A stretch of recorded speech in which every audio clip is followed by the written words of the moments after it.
equals does your device need fixing? We offer a free diagnosis. We pick up and deliver right to your door, no calls or travel needed. We send you a quote before repairing, and only go ahead if you approve it. Easy, transparent, and professional. Link in description. To start, gather your tools, a Phillips screwdriver, a plastic spudger, and a microfiber cloth. First, power off your HP Victus and unplug it. Remove the back cover by unscrewing the screws. Keep them in a safe place. Once the cover is off, locate the lid sensor. It's usually near the hinge. Carefully disconnect the sensor cable using the spudger.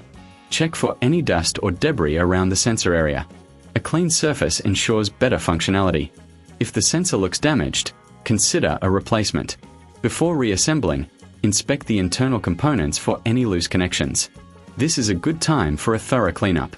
Once everything looks good, reconnect the sensor cable. Replace the back cover and screw it back in place. Power on your laptop to test the sensor. If it still doesn't work, remember, we offer professional diagnosis without obligation. Enjoy the convenience of pickup and delivery at your home. No calls, no travel, just a quote before repair. Keep your HP Victus running smoothly with these simple steps. Does your device need fixing? We offer a free diagnosis.